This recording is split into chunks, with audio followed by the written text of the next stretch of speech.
All right, what's going on, guys? We made it. We're a little bit late. Had some technical difficulties, but we're here, and we're going to talk about Big Brother episode 3 of the second All-Star season. You guys have seen me before. My name is Cam, and now we have David here, who is going to be helping us out on Wednesdays, maybe Sundays. He expressed interest in helping us out, so we're going to bring him on and talk Big Brother each week. How you doing, David? Doing all right. It's an honor to be here. You know, I grew up watching Russell Hantz, and he's one of my favorite Survivor players of all time. So it's an honor to be part of this community, and I'm just excited to talk about Big Brother, whether it be 1 or 2 times a week. But yeah, I'm excited to unpack on this episode with you. Awesome. How'd you feel about the episode? So it was interesting. I hate to be a Debbie Downer like right off the bat, but I was not impressed with much of the gameplay in the episode. I think there was a lot of errors made by a few players, which I'm sure we'll get into. But, you know, it's the early parts of the game, and I still have a lot of hope for the season. Yeah. It's All-Stars after all. Yeah, people are still trying to kind of figure it out. I do have some complaints, and we'll probably get into those a little bit. But we can go ahead and just get right into the episode then. My first complaint is, listen, like I know Kevin's nominated. He's not happy, but I am sick already of this sad dog, help me, please nonsense. I'm just tired of it already. Like when you're walking up to somebody and you're on the block, I know you're in a position of weakness, but wouldn't you just come from almost a position of power? Like, look, save me early in the season and you gain an ally for the rest of the season. It seems like a simple thing, right? Not this, woe me, feel bad for me, save me. That doesn't seem like it's going to work. Right. He needs to like get his head in the game because, you know, what happens this week, I mean, obviously it's still up in the air according to the episode if they're going to decide between Keisha and Kevin. So, I mean, he's just got to, you know, get his head up. I mean, I don't really he's playing I thought he'd have a lot more allies like going in because one of the first people he interacted with when they first moved in was Davon. So I felt like he could have gone in with that faction of like Davon, Bailey, Danielle, like all the under the radar players right now. But he's got to pick it up quickly because, I mean, he's having a tough time. I mean, he offered a lot to Cody. I don't know if that was the right move with like, you know, offering to protect him. And, you know, he basically offered up like a lot of things that he might not be able to promise down the road. So, yeah, he's going to have his work cut out for him if he stays this week. Right. Yeah, and I think he will. I think though. We'll get through the episode. I don't think he's going to go. Cody seems really willing to work with him. But yeah, so we move on from that. You know, we went through the Kevin, woe me, trying to talk to people. Everybody's really giving him the cold shoulder. Right. The next thing is this alliance. I have not heard this before, but this down low mance. Good. What is this? A down low mance between Cody and Kevin, and they both seem just into it completely. Like, I mean, it doesn't make sense to me. Like, Cody puts you on the block. He's not really doing a whole lot to help you, but now you're going to form an alliance and name it with this guy. Like, I don't know. I don't know how I feel about that. What about you? Right. I mean, it seems like Kevin's kind of fully invested in it, and this goes back to the idea where, like, you know, he doesn't have many options, so he's just kind of, like, clinging at anything he can at this point. But I thought Cody's pitch to him wasn't really that good, but it seems like it was getting through to Kevin. And, you know, I don't know if we'll ever play in the Big Brother house. I'd love it. But one of the things I definitely wouldn't say to someone right after I put them up is, you know, oh, yeah, I'd love to work with you down the road, because I don't think that's what they want to hear. You know, I understand he was trying to do damage control, but this whole low man's thing, I mean, it has potential, but I don't think Cody's as invested into it. I think he's more set up with other people. Let's just address this real quick, guys. I know that's going to be a question. There's a lot of people that are going to ask, where's Russell? Russell will be in and out on the Big Brother season. There'll be some days he's not here. We'll handle some of the recaps. He'll be on the Thursday show every week, the eviction show, with a former Big Brother house guest. Sometimes he'll hop on Sundays. Sometimes he'll hop on Wednesdays. But he's a busy man. He's got a lot going on. We got a lot we're doing over the Patreon group, which you guys should come join. But anyway, I just want to address that real quick, guys. Sorry, I'm not Russell Hantz, but we do know the game, and we're going to break it down for you guys. The next thing that they went over was Janelle. Janelle and Casey are talking, which, by the way, they said they hadn't talked to each other in 14 years, and they may not play together. Like, get out of here with that, right? Like, I mean, they're probably the tightest two in the whole house. Right. And as far as I know, like, sometimes I like to do a little sleuth thing. Like, she follows Kaiser on Instagram and Kaiser follows her back. So maybe they kept in contact like over the years. I mean, heck, they were in the alliance for 2 straight seasons. So they definitely have some sort of bond way back in 6 and 7. But yeah, they're not doing too much to lower their threat level. I mean, it's not necessarily like a secret that they're working together. And I did laugh when Janelle's like, oh, we need to keep a low profile in case there's like, that's like pretty impossible to do. So yeah, they may be easy noms next week, but there's no way, no chance in any season she plays in, Janelle is going to be low profile. It's just never going to happen. I mean, it's fitting too with the costume she has to wear, the star. Like, she's the all-star of all-stars. I think she's one of the bigger gets this season. So, she's the biggest. She's one of the biggest names, right? So, yeah, I mean, when she said that, I literally laughed out loud, and I was like, "How?"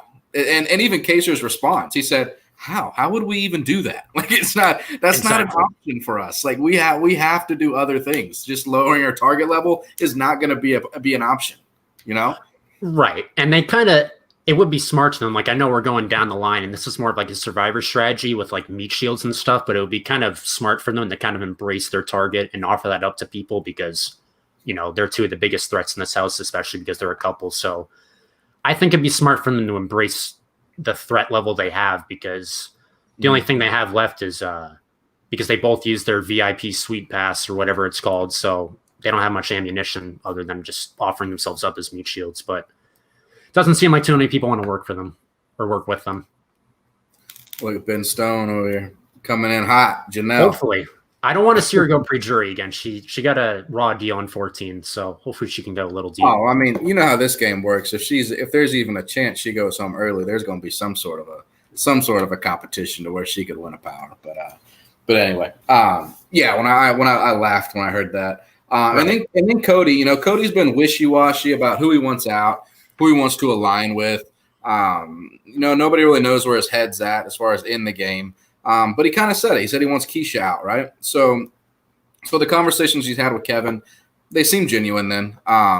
He doesn't want to get rid of Kevin. It's just more or less that's the option he had. They didn't really talk a lot in the game. Keisha, if you guys watched the last video or the video before that, I think I said Keisha was probably going to be one of the easy people to nominate. She's not really included in the Big Brother community that much that I'm aware of. People like her, but she's not like one of those pillars in the community, right? So I thought it'd be her on Christmas. That's what I thought, Christmas. Which, by the way, is Christmas in the house? Has she even had a single DR for the first 3 episodes? We haven't heard anything from her. That's a good thing, though. He said, not a Christmas fan, huh? Not a Christmas fan. Yeah, like, I mean, at least there should have been something. I don't think I've even seen her on the screen other than when they went in. She was actually... She got a quick clip in the episode tonight where she was like saying her and Tyler need to look out for each other. So she got like, 2 seconds of screen time. But, you kind of early on in the game, it's kind of good if the viewers don't hear from you because, you're not really being targeted or anything. So, as much as I don't know if you agree with me on this, but I don't think she was deserving of the spot in the All-Star house. But, I think she could go far this season again. Yeah, we went over that in a previous video. Like, she should have never got where she was in that season.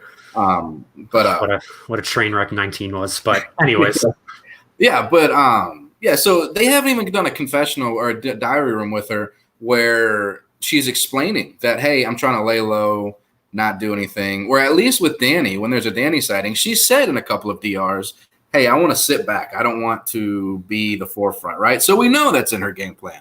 With Christmas, and I don't watch the live feeds, guys. For this season, I'm not watching them because I don't want to know I don't want to know what's going on in the house. I want to be able to watch the episodes and form my own opinions and be honest with you guys when I was right and when I was wrong. Danny Christmas isn't. Danny said what she's going to do. Christmas has not, and I just think she's being boring. There's not a lot of gameplay going on with that, and people are just like, oh, there's Christmas, right? And that could help her. You're right. It could help her down the road when she gets down when it starts winning challenges, that kind of thing. I don't see that happening. I think she's an easy out. I mean, when Keisha goes, who's the next easiest vote? Maybe right? Janelle and Casey are definitely going to be up there, but if we're looking at competition threats, I'd definitely say someone like Christmas, because I feel like Cody and Tyler have more protection as of right now.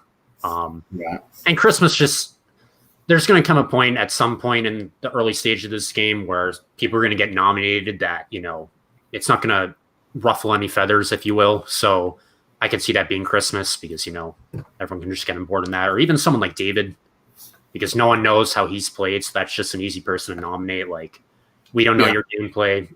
Just go on the block.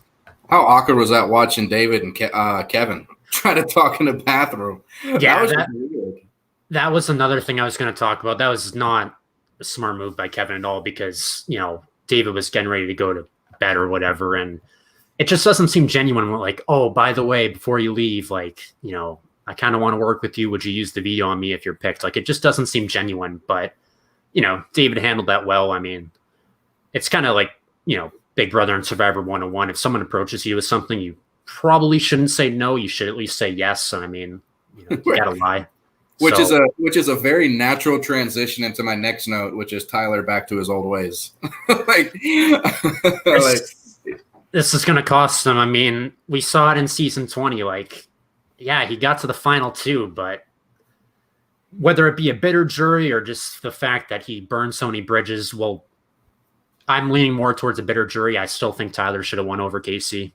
He was the best player that season, in my opinion, but you are right. He burned way too many bridges. I mean, he got final 3 with Angela, or final 2 with Angela, JC, Casey, Sam, Brett. I mean, it's great that everyone trusts him, and it's going to take him far again because he's another player who we've heard a little bit from, but he's also laying low. So he could make it far again, maybe the final 2, but he might get pulled again. And he even said at the end of his DR, he's like, this might come back to bite me that everyone's trusting me. And he's making all these final 2s again. Yeah, I like Tyler as a player, but I think in this season that's not going to work again. These players are too good. They can see through it too well. I mean, you saw how Janelle and Casey they read right through Cody. Like, didn't even hesitate. They could see it right away. Tyler's good. He's smooth, but I don't know if he's smooth enough to get through guys like that, like Janelle and Casey and Danielle even, who's not playing hard right now, but Danielle, I don't think it's going to be hard for him to do that same gameplay. So he's going to have to take a stand somewhere, whether it be in the next 2 or 3 weeks. He's going to have to take a stand, really align with a couple people, and the other people, he's just going to have to let them get mad because that's the way he's going to win the game. He's going to have to pick a side and get to the end with that side. Otherwise, the same thing's going to happen. He has some protection right now with Cody and David, like kind of like the athletic guys. This is kind of, I won't tap too much into the feeds, but they're just like kind of like go ahead. Tapping into an alliance of sorts, at least from what I've seen, just looking at updates and stuff. So he has a little bit of protection, but that group that he really needs to work on is like kind of like the middle of the house, like the Baileys and the Davons and the Danielles sort of, because they're, at least from what I've seen, they're not so sure about him still. Like Bailey and him still, they're like friendly, but not friendly. And she doesn't still fully trust him. And obviously that stems over from, their relationship in season 20. And she ended up casting the deciding vote to have Casey be the winner due to how Tyler treated her in the house. But yeah, he's got to pick a side. And when push comes to shove, I mean, people are going to start seeing right through his gameplay, maybe a little bit before then, but it's going to be tough for him to make it to the end, I think, again, with him making all these promises early on.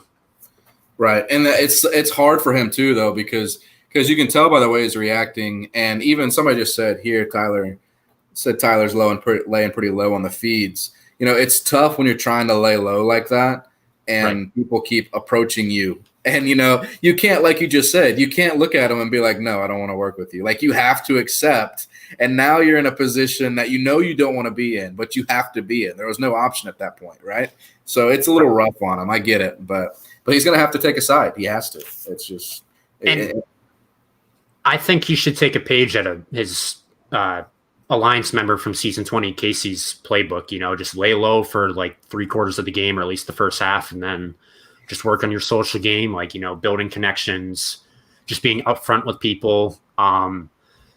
Yeah, he's just going to have to play like that and maybe start winning comps more towards the end. But if he does get to the end, I feel like in an all-star season, he's going to have like a great,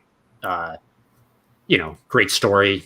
Mm-hmm. Runner-up, lost by 1 vote, played a dominant game, played another dominant game in an all-star season. So it'd be tough to beat him in the end. But the problem is for him, it's going to be getting to the end. Right. No, I agree completely. So we go from Tyler joking around, talking about he doesn't want to be a spot he's in, to my boy Enzo. Enzo is one of my most favorite players ever in the house. I love that guy. It's, to me, like if you do a crossover kind of comparison in Survivor, Tony Vlachos, right? Like, sure, Tony won, but anytime Enzo comes on TV, I stop what I'm doing, I watch, and I laugh. It doesn't matter what he's doing. Like, this dude was just sitting there drinking out of a water, and I was laughing because of whatever that was on his head. Like, just sitting there chilling, just talking to a guy, drinking out of a water glass, just saying, yeah. Like, I enjoyed that. And it's just, Enzo's funny to me, like, just when he's talking. So him and Cody are in the HOH room, and they come up with, is this the first Alliance name of the season? Is this the first one? I think so. Yeah. Is it the Root? What is it called again? I thought it was the Root, ROOT. I think that's what I thought too. Yeah. Yeah, I could be wrong, but I think that somebody watching will correct us if not. But yeah, I think it's the Root, which is kind of a weird name. But Enzo, dude, he's so smooth, right? Like, he brings you in and pulls you in, and you don't even realize he's doing it. Like, he said before Cody even realized that those two are going to be in an alliance. And Cody was iffy about it. But sure enough, Enzo had a week to work on him, and now Enzo's his number one. Enzo has worked his way up there. So I'd like to see who else Enzo brings in. Who do you think he's probably going to bring in if you were to bring in somebody for his alliance? That's a tough one. I feel like, so I'm going to eliminate the winners off the bat, Nicole and Ian. We saw that at the end of the episode. He's on to them, and he's trying to work Cody on that. So I don't think he'd be willing to like bring those in. Early on, he was like developing kind of a rapport with Janelle and Casey. So maybe he tries to bring in some old schoolers, maybe Danielle, like people in like the middle ground area. But I'd say he's in a smart position because literally, he's got like a couple meat shields with him because he's good with Cody. He promised taking him the final 2 already. So there's a ton of, there's already a ton of final 2s being made, which I'm sure we'll get into again. Possibly, yeah, Memphis as well. That would be my pick. That's who I would think. It was Memphis. Yeah, I could see. I can definitely see them getting along for sure. He's going to go with people who he knows like have his back and like he can, he's what he's good at. I don't remember too much from his original season. I mean, obviously the Brigade was arguably one of the most dominant alliances in history, but his social game is up there with like one of the best ever. So he's able to work. He's not the best player ever, but it might be the best social game that's ever been played. And I know that's a strong statement. People are going to watch this and going to be like, are you kidding me, Dr. Will? Are you kidding me, Dan Giesling? Are you serious? Even Derek had a good social game. But Enzo, to me, he won one challenge, I believe, in this season. He orchestrated the greatest alliance, was never in trouble, never even touched the block until I believe it was final 4 is the first time. Just by default, he touched the block. Mm-hmm. He's a great social player, and you can see he's working it already. Like, he's just moving in and out. He's smooth. He's just talking to people. He's not really on the radar, but he's in every conversation, right? Like, anytime you see a large group of people, you see Enzo. And he's just chilling. Like, he's just hanging out. And he's right. He's a smooth talker, and you want to hear more from him. Like, he's just a likable guy, and like that's an underrated thing in the Big Brother house because when times get tough, you want to be surrounded with people who are going to make you laugh or you want to talk to. So there's a likability factor as well. Right. Let's see. And then after that, so we go through that whole thing. We come back and there's a little segment with Ian, where Ian, he confesses to the house that he's on the spectrum. He didn't say. I don't think he said he was autistic. Did he? Did I miss that where he said he was autistic, or did he just say that he was he was on a spectrum. Correct me if I'm wrong. So he did say he's on the spectrum, and I think after Kevin asked him about it, he did talk about like having autism, and I think he might have gone into depth a little bit about it in his DR session right after that. Right. We and that's pretty cool too, because we have somebody that's a member of our patron group, who that's one of their goals is they told us not too long ago that they are as well on the spectrum, and they want to get on Survivor to basically be the same thing that Ian is for Big Brother, right?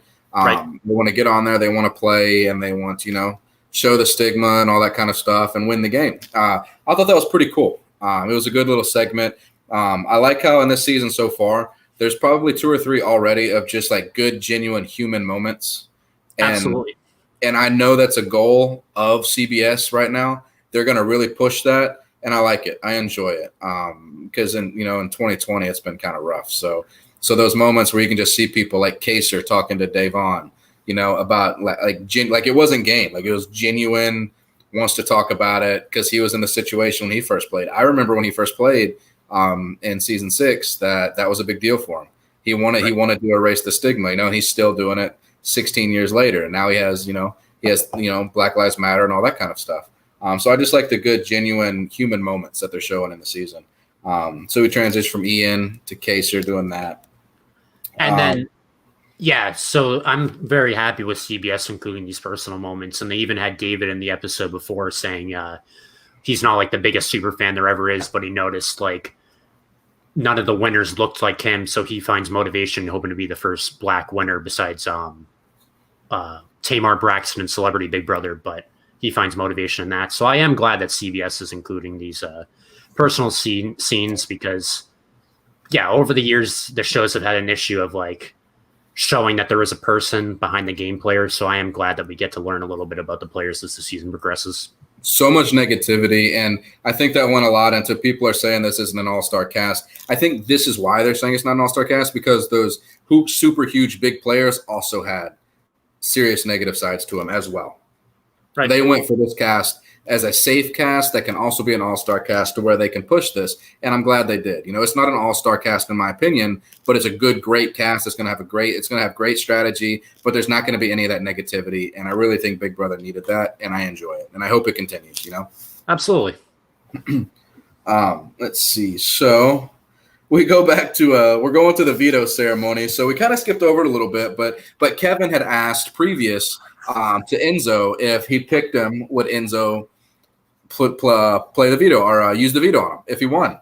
And Enzo's like, I don't know, man, that's a tough spot. And lo and behold, he picks the house guest choice, right? Did I write that down right? Yeah. Yeah, he gets the house guest choice. And he did this again. He came at it from a position of weakness. Like he goes, Enzo, would you mind? Could you play for me? No, man, come on. Like your game is on the line. You need to pick that name, be solid, don't be aggressive, but just be firm and say, I want you to play for me. Right. And then they can't say no. They have to. Like they have to play. And then if he does win like he did, we'll get to that too. If he did, you can say, hey, I picked you. I knew you could do this. Let's move forward together. No, he's taking it totally the wrong way, in my opinion. With this cast, he's going totally the wrong way with this woe me. Yeah, and by doing that, as you touched upon, like he's just lowering the value that he has in being a potential ally because no one's going to work with someone who's like so wishy-washy and doesn't have their head in the game, as I also touched upon earlier. So he's got to pick it up. Yeah, he has his work cut out for him. And yeah, the veto competition, as I'm assuming we're about to talk about, that didn't do him too many favors with his decision to keep going rather than clock. Good. Yeah, we'll definitely touch on that because my goodness, what a blunder of errors this guy had in that veto competition. But yeah, so Keisha pulled, she got Ian, and Cody pulled, and he got Tyler. So in the veto, it was Keisha, Ian, Kevin, Enzo, Cody, and Tyler. And in the veto competition, it's kind of a Big Brother classic. They do different variations of this every year. You rock your banana back and forth. It looks very awkward and very uncomfortable. But you do that, you get off, you have 90 seconds to build a bunch of awkward blocks as high with as many as you can. They had grapes, pineapples, apples, orange, all kinds of stuff. So if you run out of that 90 seconds, though, you get eliminated, and you don't have a chance to win at all. So they're all building, and they have this whole scene with Enzo where they did the slow-mo with the music, and it looks very awkward. He looks like he's enjoying it a little bit. He looks very uncomfortable at the same time, but he even said in the DR, he's like, "What am I doing, man? Like doing this on national television." He's having fun with it. We don't need to say what it looked like, family friendly here, but you get our point of view here on the slippery banana. But let's see. Yeah, Keisha's campaigning non-existent. We didn't see any of that, and I mean Kevin, just the whole poor me thing, like we talked, it's not going to do him any favors. Yeah, in this cast, it's not. In fact, it's going to make if anything, it's going to be like somebody like Janelle and Casey and these other people that are playing are going to be like, I'm done listening to this guy be sad. Like, I'm here to play. I don't want to listen to this guy and moan and woe me. But yeah, I agree, Ken. It's not good. So, but back to the veto. So they're rocking back and forth. They're building their stacks, and they build them high, then they fall. And Enzo finally looks around, and he comes to his senses, and he goes, I've got a high stack. I've got 8. I think it was 18, correct? 18. Yep. Yeah, he had 18. And he goes, and everybody's blocks are falling around him. He said, I'm not going to be greedy. I'm just going to take what I can get and be done, right? That's the smart move. That's the absolute smart move. I would have stopped at like 13, 14, maybe 15, looking at how the stacks were falling personally. But he does that. Then these other people are greedy. Like I've got Ian, who should have locked it in when he had his. He got greedy because he thought Keisha could still beat him. Keisha, come on. She didn't look like she was in it at all. Maybe for a brief second, they tried to edit it in a little bit. Unless it was editing at the end, she actually did have a huge stack, but it collapsed towards the last second. But again, that might be Big Brother manipulating the edit. Right. And then they did a Tyler. Tyler talked about the challenge. He said he's absolutely not going to throw it. I like that. I appreciate that. Like, I know part of some people's gameplay is this throwing a challenge. It's become a real problem. And Dr. Will. But see, people said the thing with Dr. Will, though, is that was his game. He didn't want to win. Right. That was his whole game. Right. He wanted to prove that, like him and Dan, actually. Dan said in a confessional in 14 when he was in trouble, he's like, I never want to be in a position where I have to win a competition to stay in the game. And honestly, the players who can do that, have utmost respect. And Tyler, I like it. He's going in there. He's got picked for the veto. He's going to go in there. He's going to win. He's going to try to put power in his own hands. I appreciate that as a fan, and maybe one day a player. That's how I would envision playing the game as well. Taking the power, put it in my hands. If it puts a target on my back, we're all stars. We all got targets, right? So I do appreciate that. Let's see, and then we'll get to. You want to take this Kevin situation? Yeah. So. He even said in his DR, he's like, I noticed Enzo has 18, and he's like, I'm double checking, I have 19.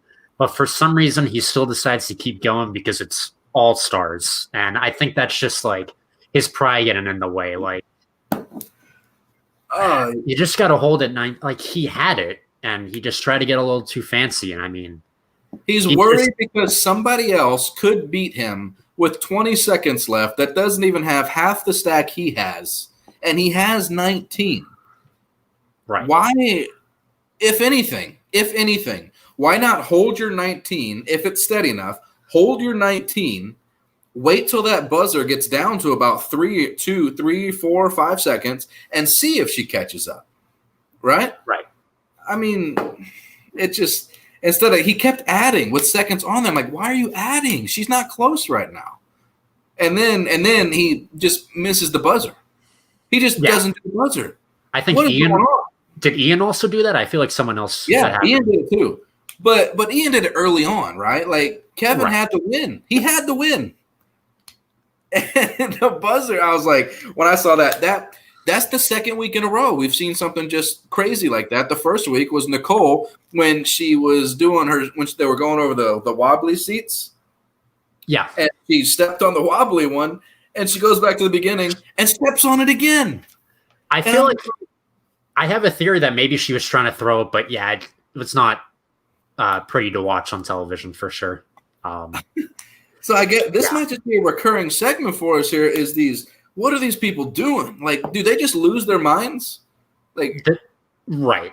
And like we talked about, I mean, it's still early on, but the gameplay has been really shaky from all players. No one's played perfect so far. Maybe a couple actually, but a lot of players are getting hot water already. Yeah, it says, who do you want to win HOH next week, and who do you want to go on the block, and who do you think will? But I can't read the end of that. I need to get some glasses. So who do you think will? But who do you want to? Okay, so who do we think is winning HOH? Who do we think goes on the block, and who do we want to go on the block?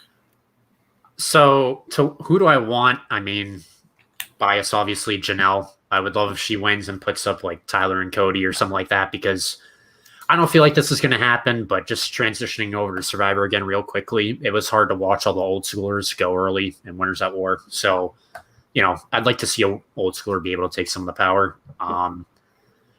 As for who's going to win it, I don't know. I mean, I wish I knew what type of competition they're doing. I mean, with COVID and stuff, it's going to be a lot more mental stuff. So I feel like someone like, a Davon or a Bailey could pull that rabbit out of a hat. But I don't know. I do not see a scenario where Janelle and Casey are probably, if they don't win, they're probably both of them going on the block immediately, unless one of them from their side wins. But yeah, it's going to be tough for them. So I think Janelle and Casey will probably end up on the block, unfortunately. Yeah. As far as who I want to win HOH, I don't think they will, but I'd like to see Danny win HOH. And who I want to be on the block, man, I'm tired of Nicole Franzel already.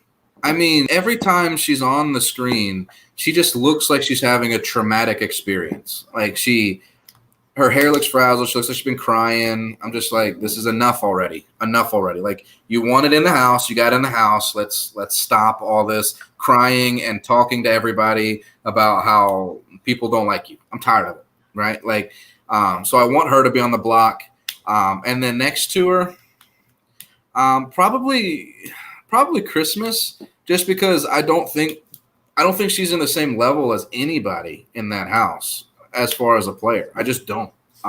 She doesn't do anything for me. I don't think she's a great strategic player. I think she's just can be put on the block and everybody be like, okay, She could be the season-long pawn, like a Victoria. No, I'm not going to put her on the same level as a Victoria from season 16, but that player.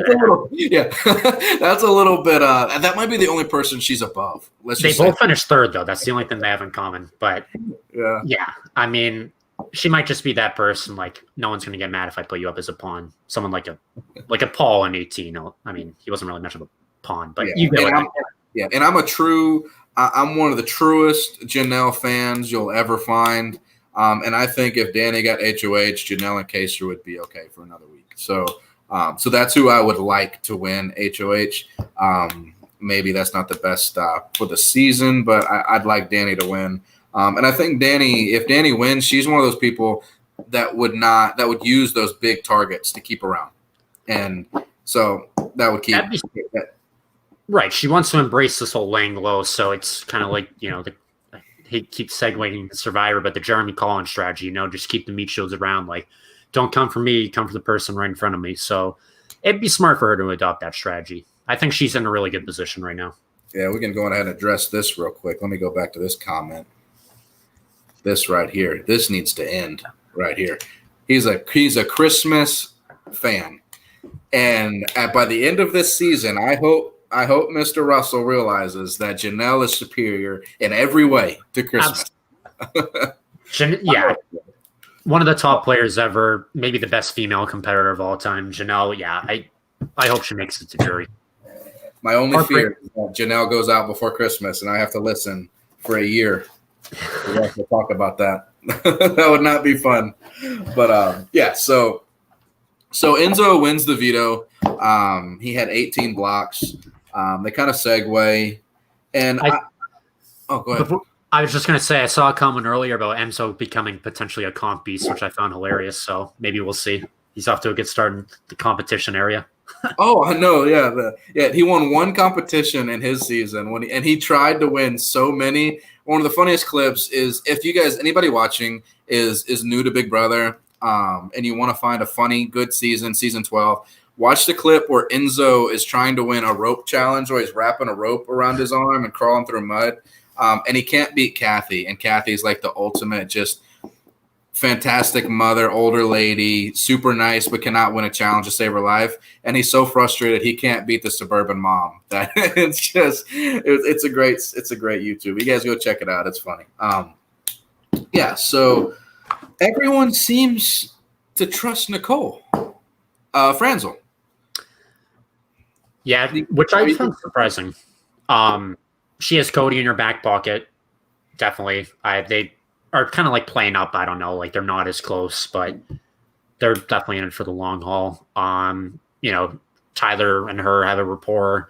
Ian and her have a rapport. So, I mean, she's got protection for sure. I mean, if the power gets in the old schooler hand, she's going to get in a lot of trouble because, she even has Danielle. I forgot about that. Like her and Danielle have a good relationship. So, I mean, the only people she has to be really worried about winning HOH is the two old schoolers, Janelle and Casey, and then people like Davon and Bailey. I mean, we saw that clip where Davon is kind of like she's feeling out Nicole so far because Nicole didn't really, as far as I know, she didn't really thank her for casting the vote to help her win 18. She did. She did in the first episode. Right. She gave her kind of a hug and said, "I appreciate your vote. You changed my life. Thank you." And we talked about that on the video, and we said, yeah, isn't that a slap in the face? Hey, I voted you out, but thanks for voting for me and giving me $500K. I'd do the same thing Davon did. I'd be like, who are you? Right. And yeah, I know they had that segment in the first episode, but I guess I don't even know if Nicole, it's been 4 years since that happened. I don't even know if Nicole thanked her, which is honestly kind of surprising to me if that's true. So Davon's just kind of feeling her out, but her longevity, I guess, in this game is determined by, I think, whoever wins next HOH because she could be out earlier. I don't know if this is Denise or Russell who's posting this, but that's a good point. I didn't even think about that. Is if she had to thank her in that house, right? She has not thanked Davon for that vote until now. 3 years later. She's voted. Thinking 3 years later while they're in a game that she's trying to win again. What? And we even see during the live show, I think it was Davon because they came in the same group for that skee ball competition. And I think Davon had to go up to Nicole and she greeted her. You'd think Nicole would be like, hey, how you doing? And all that stuff. And there's a little bit of tension between them. And I think this could be an interesting storyline. Oh, Davon's out for blood on it. There's no doubt in my mind. I'm not a huge Davon fan, to be honest with you, but I would love to see Davon win HOH or be the casting vote for Nicole to be voted out, and just to see her diary room on that Thursday. Oh, man, it would be fantastic. It would be so good. Because Davon would never let that go. She'd be talking about that for the next 6 weeks if she was able to do that. But yeah, so. Ian and Nicole are talking that they're the only winners, and they need to stick together. I hate that strategy. I hate it. Just, hey, I'm going to play with you just because you're a winner as well. That to me doesn't do a whole lot. That's just almost like they're backing themselves into a corner. It's an easy alliance to have, and people who are in the house are going to see that. And that's Enzo's already busted that up. Already. Right. And, yeah, he saw them talking. I mean, whatever Nicole and Ian, we won't see that, but they might play it off as, we were just talking before we go to bed or whatever, but they were definitely talking strategy. And I mean, their targets were already decently big because they're two of the more, I would say, most people can recall a decent amount of the Big Brother winners, but you remember Nicole was the quirky underdog in 16 and then the top dog in 18. And then Ian in 14 was the little engine that could, and he beat arguably maybe the greatest player of all time in the finals. So their targets are already huge, but who goes first, Ian or Nicole F? I've actually thought a lot about this, and I do think it's going to be Ian because as a lot of people do like him right now, but when push comes to shove, I feel like players are just, players like Cody and Enzo and Tyler, everyone who seems to have a good relationship with Ian and like him on a personal level, he doesn't have too much agency, so I feel like they'll just be able to say, all right, let's just get Ian out of here. And Cody and Enzo are already kind of on to him after that scene tonight. Yeah, but I think as far as gameplay is concerned, if all things are equal and Nicole's back against the wall and Ian's back is against the wall, I think Ian will go to deeper water to stay in the house than Nicole will. So if all things are equal, I would say Ian would probably stick around longer. But obviously all things aren't equal. So some alliances happen, competitions happen. But I would probably agree at this point that Ian would leave early. Just because what we've seen as far as relationships with Nicole, it baffles my mind how everybody's all in with Nicole. I don't get it. I don't see it. But it's going to be not getting closer to the women. That might be her problem every season. She's always, I think 16, it was like Christine or someone. I don't even remember. That was so long ago. And then 18, she kind of rubbed Michelle the wrong way and Natalie, that faction. And she left. I mean, even though she voted for her in the end, she left like Davon and Zakiya bitter when they joined jury. So, and right now, Janelle's already coming for her. So Janelle versus Nicole, this could be over early, one of them going home early because, it's going to come to fruition. Even though they were on the Amazing Race together, they don't like each other. Yeah, like I said, I haven't been watching the live feeds, but when I do get on YouTube, I'll watch like videos of like things that don't spoil like what happens in the show. And a lot of them are just Janelle talking about Nicole and Nicole just crying because Janelle's a bully. It's funny to watch. Like it is to me. Like, and you're both grown adults. Like, why are you crying in a corner in a game that you chose to be in because somebody's talking about you? That's the game. Like, that is what the game is. And it's probably also strategy. I mean, Janelle will probably be the first one to tell you that. Like, keep painting the target on Nicole. Just get so much against her as much as you can. So, deflection. Yeah, and Janelle's strong too. She's a strong woman. Like if she vocalizes everything she feels. So, and Nicole doesn't seem like she's the same way. But that's why we love Janelle. I mean, she's. I mean, you might be able to. She'd probably be the first to tell you she's kind of like that mean girl persona. I mean, she's not afraid to say her mind, and we saw that in the first few minutes we met her in season 6. But that's why we love her because she's just like. Speaks her mind. She's fan favorite. What is this in reference to? I think I might have missed this. Whining about her sausage? Not sure Nicole. What that's referring to. Yeah, I don't know. Maybe it's in a previous episode that I'm not thinking about right now. Clarify that in the comments, though. Let me come back to that. Let's see. What else we got? So, Ian and Nicole. And then again, so all episode long, this was definitely a Kevin episode. All episode long, I hear Kevin again say, I don't want to put you in a tough spot, but I don't want to put you in a tough spot, but I'm like, again, man, like what is going on with you? Like, so basically you're at their mercy already and you're putting yourself even more at their mercy. So if you do stay, you have zero power, zero authority, nothing. You didn't create anything. You begged for help. They gave it to you. Now you're just everything they tell you to do, you got to do. That's just your position in the game. Whereas if you come at somebody and you establish an alliance and say, keep me and we can work together, now you have some sort of an authority, some sort of a pull. But I hate it. I think he said that 7 times in this episode. I hate to put you in a bad spot. It's like walking up to somebody going, I hate for you to have to make a decision in this game. That's what you're there for. He needs to show some confidence for sure. I mean, at this point, with all the wishy-washiness, like someone like Cody could just be like, how do I know you're on my side? Like you could easily just flip if I keep you. So he's not doing himself any favors. I mean, I do agree with you. I think Keisha's going to leave at the end of tomorrow, but he's in some trouble, and he's gotta show more confidence, and instead of begging for people for him to instead of begging to have people vote for him to stay, he needs to like show his worth. Right. And at this point is when we started having those technical difficulties on my end, trying to get this set up. I did see that Bailey and Davon kind of confirmed that they're in an alliance. I didn't quite catch what they said. Do you want to cover that for me real quick?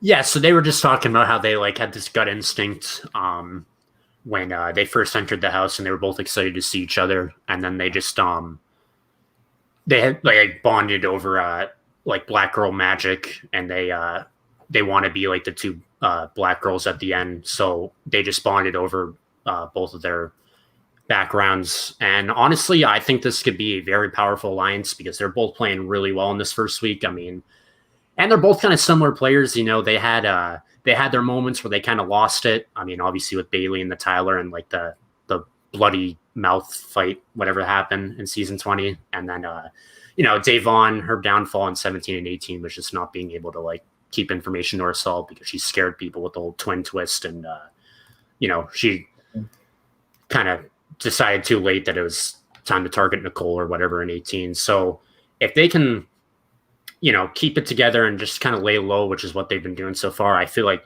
they're going to both go very deep because they're both very well connected on both sides of the house between the old schoolers and the new schoolers, and no one's talking about them yet. Yeah, I think the trick for those two is just they both have such explosive personalities. They can flip a switch immediately and not even realize they flipped the switch yet. Like something can just trigger them and they're 300 miles an hour, right? So I think if they're able to just stay in the moment and realize that you're playing a game, if I lose my mind, if I get crazy or anything like that, that's going to put a target on me. And if they don't do that, I think they're in a very good spot because you have all these big personalities around them, right? That are going to be doing all those same things. So if I were those two, I'd do exactly what they're doing, and I might even poke the fire just a tiny bit. Like either go to Janelle and say Nicole is like scared of you, or go to Nicole and be like, Janelle, man, she's hammering you sometimes, isn't she? Or just little tiny things like that where you're not going too deep into conversation. You're just kind of dropping a little something here and there, But I like for sure. That's where I like where they're at. What happened after that? That was the Enzo ceremony, right? Yeah, Enzo just said they kind of rushed it towards the end, but there's nothing really to be seen. He just didn't use the video, and he said in his Jersey accent, like, it's way too early to do anything. And then he just closed the box and he left it at that. So, no more blood on his hands, as the Big Brother terminology goes. Everyone loves to keep their hands clean in the first few weeks, so that's what he's doing. Yeah, which is kind of, we saw that coming. I didn't see Enzo making a huge move. That's not his game, making big moves like that. He's stealth in the night. He doesn't do it out in the open like that.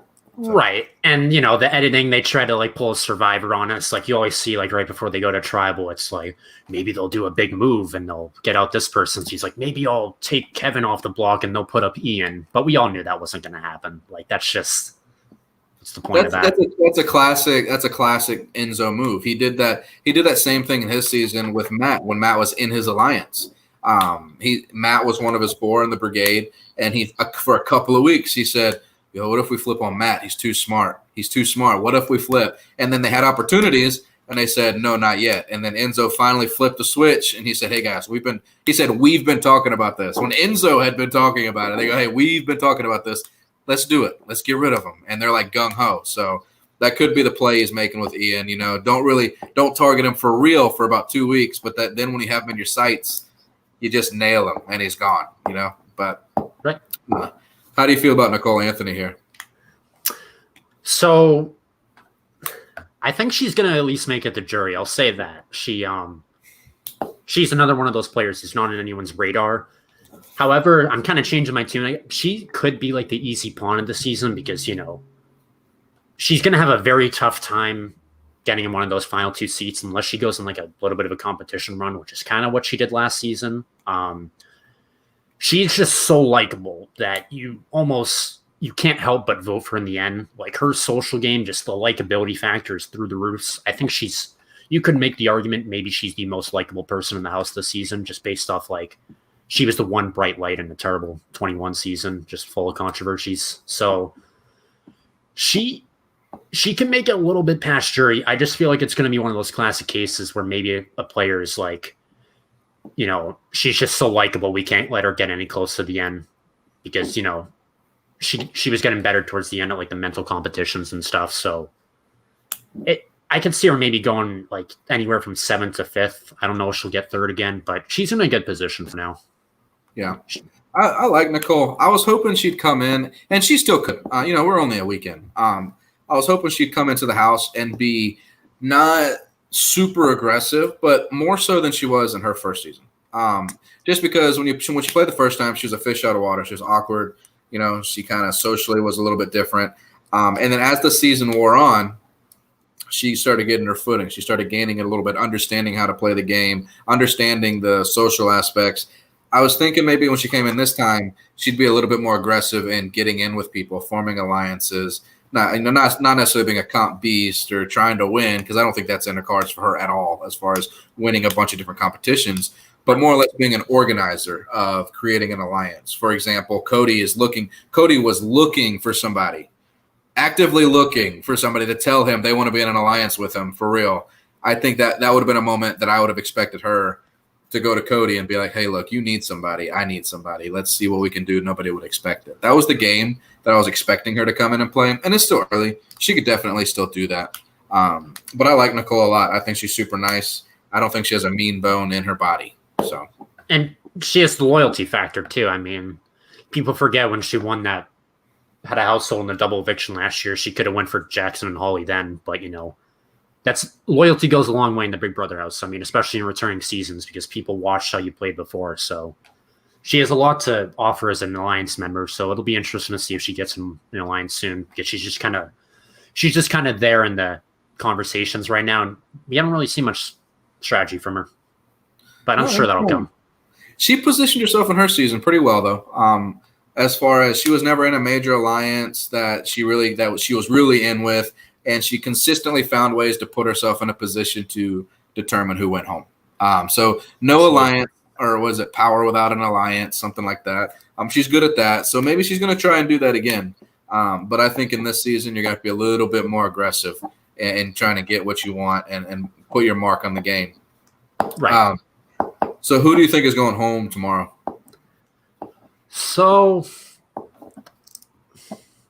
I think it's going to be Keisha, because it seems like more people are on board with keeping, like, as horrendous as an episode as Kevin had tonight. I feel like the lack of campaigning, I don't even know if do you think before I continue, do you think Keisha did any campaigning, or do you think that was just like editing on Big Brother's part? Because like, I can't believe she did no campaigning at all and she just, twiddled her thumbs. Like, what do you think about that?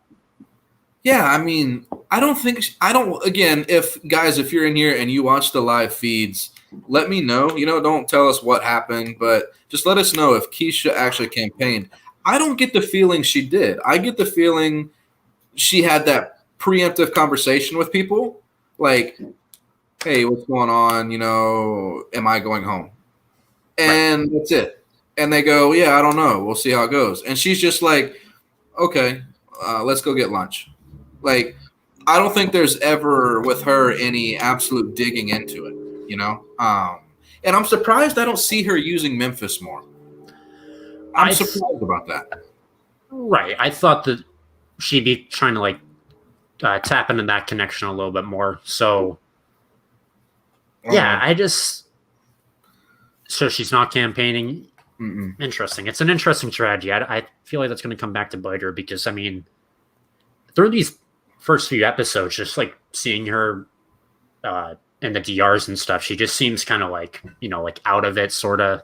I mean, maybe it's just because she hasn't played the game in so many years, but like she just keeps talking about like her social game, and she's just like not really offering up much in that department. So it's also just the whole thing, like easy first boot. Like I feel like everyone could just get her off because she's also like Kevin, as bad as he's doing with his campaigning, the fact that Keisha's doing no campaigning at all is hurting her a lot. So it's an easy first boot just to say, let's get Keisha out of here. And plus it's an added bonus, like, even though maybe not everyone's thinking this way, like we cut one half of the duo between Memphis and Keisha. Right. And if I remember Kevin in his season, he was on Big Brother 11. Yep. He was smooth in his season. He was locked in. I mean, granted, that was 11 years ago at this point. But he was so smooth socially. Maybe it's just a case of week one jitters, hasn't played in so long, was expecting to come in and be just like he was in Big Brother 11, where he was just a smooth operator, and he realized it's a lot different when you're playing with people who've played the game before. If he sticks around for another week or two, I think he'll be okay. I think he'll be able to maneuver in. He'll be able to blend in, get where he needs to be. He's created some seeds to where people will talk to him. And Keisha is an easy vote out. She's easy. You vote out Keisha. She was probably never an all-star anyway. She was brought back because a lot of people on Twitter basically asked her to come back. Like, it's always been a thing on Twitter. Why is Keisha not back? Why is Keisha not back? Her name was even trending on Twitter at one point. Like, it was number 3. It was something crazy. Yeah. Right. But Twitter was begging. She's basically known for her people arguing on her birthday. That was her big game move, right? Like, people coming in. And it's not even her that did it. Like, it was just happened to be on her birthday. But let's see. To be fair, her strategy might be to not annoy people. I mean, look at Kevin. That's fair. Yeah. But I mean, on an all-star credit. Yes. On an all-star season, she's just doing more to present herself as an easy first boot because, the consensus first boot in Big Brother, I mean, most of the time it's just like, let's vote this person out. Most of the time it's at least close to unanimous. There's been a couple seasons recently where it's been kind of like 50-50, but it's just like, let's get this person out of the house. It's not going to ruffle any feathers, and let's just move forward. I'm telling you, that strategy is not going to work, and that's not going to work in this house. It's just not going to. And I don't know why people think. I don't know why these house guys they think it will. Like, just sitting back like that. Like, when you're on the block, there's maybe a time or two a season where it's okay to sit back and just let the other person get themselves evicted. Dig their own grave, right? But 95% of the time, you need to be out there campaigning, because if somebody else is, then that's changing people's minds. And if you're just sitting there not doing anything, you have nobody to blame but yourself when you go home first. That's it.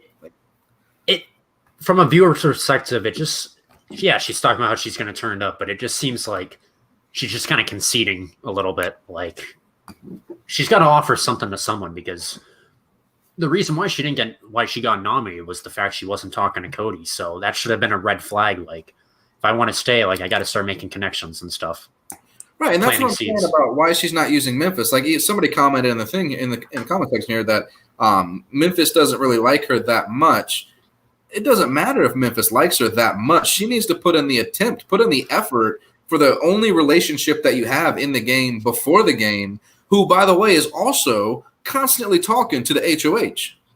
Right. You need to put that time in, whether you think it works or not. If that's your only move, you've got to do it. Like, there's no I'll just wait maybe till the night of the eviction and see what happened. No, you need to be up there with Memphis and Cody in the room at the same time. Put them on the spot, make them agree to just do what you got to do, right? This sitting back, and I hate those kind of games. I hate them. So I get fired up when I start talking to people that do that. I take it you weren't a fan of Matt from Big Brother 19? No. No. Serial man. Nice guy, like, very nice guy, but terrible. And even worse taste in women. That was, oh man, him and Raven were just a nightmare to watch in that season. But that season as a whole was terrible. But enough about Big Brother 19. It's going to get me mad just thinking about it. Yeah, I wasted a whole summer. Who do you think's in the best position in the game currently right now?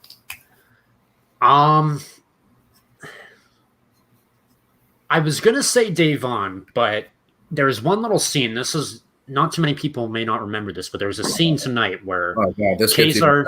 I didn't see that. This gets even better. God. The level of gameplay has been. Oh god! Great job, Keisha. You're on the block. That's Jose levels. Jose told Nicole in Big Brother 18 he was going to put her up, and God, you can't even wait till you're off the block and survive to say that. You do it while you're on the block. Goodness. Anyway, I'm sorry. No problem. You said Davon. I thought Davon, but Kaiser said something in that conversation, like before he got into the whole personal part. He said something like, "You're acting a lot more quiet this season. You're acting a lot more like relaxed." So the fact that people are kind of already talking about that, someone like Hazard, the longer he stays in the game, he has a really good read on all these house guests so far. He might take a shot at Davon, but it all depends on like the people like him who have a good read on Davon, like how long they stay in the game. So I would have said Davon because I feel like she had all the connections and she's at least going to make jury. But I think Danny Donato probably is in the best position. I think that's the consensus pick. I see some people talking about that in the comments, but you know, she's got like people from both sides willing to work with her. And as we talked about earlier, she's doing stuff behind the scenes, but she doesn't really need to like win any comps or ruffle any feathers. And it's kind of surprising. I thought she'd be kind of in trouble early in the season with her reputation from Big Brother 8 and Big Brother 13. You know, she was, you know, kind of very similar to her father. I mean, you know, good at competitions, you know, not afraid to say it how it is, especially in 13, which led to her demise. But I think she's in a good position if she can just, you know, kind of, you know, lay low, keep her head down for a while. I mean, she has the potential to definitely win competition. She's so in great shape. So I think she's in a great position to go far with a lot of people willing to protect her. All right, we got this right here. How much of a difference are Paulie and Cody? Paulie is a Class A jerk, just a terrible person in my opinion. And Cody, although I'm sure Cody's not a complete saint, Cody seems to be a nice guy who knows when to say things and when not to say things. But his brother's just Paulie is just a nightmare. It's night and day, the difference. Yeah. I mean, you know, aside from like flirting with all the women, I guess, on 16 and like, you know, kind of causing an uproar with Christine and stuff, Cody's a likable guy. You know, I never had an issue with him. He's like, you know, he's a likable guy. I mean, a lot of people wanted to work with him, and I think it was crucial, or it's going to help his game a lot that he won this first competition. But yeah, Paulie, I mean, I was a fan of his game like early on in 18, and then just things went bad. Just, yeah, not a fan anymore. Yeah. So I think that right now, and he might be my winner pick in the game, honestly. I know it's early, but I think Memphis is in a fantastic spot. Okay. His name's not like coming up at all. He is in good with Cody. I think he's going to get in good with – I think he's going to get along great with Enzo. Him and Cody and Enzo, I think those are going to be along great. Tyler, that's probably an alliance that's going to end up happening is those four. I just think he's in a good spot. I think he's older and he's more laid back than he was even in Big Brother 10. And in Big Brother 10, he was laid back, but he was also a firecracker. Like when he got upset, people knew. And there's a video that they talked about that in BB10. Him and Keisha are sitting in a room and they're saying, how calm and cool and collected everybody is in this house, and it's all love, and everybody's hugging. And he goes, remember in Big Brother? She goes, yeah, when did we get in our first argument as a cast? He goes, about 2 hours in when the kitchen was dirty. It's just like, and it's true. If you watch that season, everybody got in arguments. But I think Memphis is laid back. His job was dealing with people. He was a bartender, he's one of the first people I ever heard of being called a mixologist back when he was doing it. I like Memphis. He's not going to win you a lot of challenges, I don't think, judging by his cardio after that one challenge where he was sweating and breathing. But yeah, I like where Memphis is at. So I agree. Yeah, I think he's in a good spot for sure. Well, we've covered the entire episode, guys. Like Russell and Denise said here, like the video, comment on the video. I go back and I rewatch the videos, making sure everything goes good. I read the comments. I respond to the comments. I'm pretty active on it. I want you guys to be active as well. I'll be back on Sunday. We'll have somebody else. It may be David on Sunday. We'll see how that goes as well. And we'll be back on Wednesday as well. Russell is doing a live tomorrow after the eviction with a former Big Brother house guest. We'll leave that up as a mystery on who it is. You guys tune in tomorrow to see who it is. But you guys take care, and we will see you guys on Sunday. Great. Thanks for having me.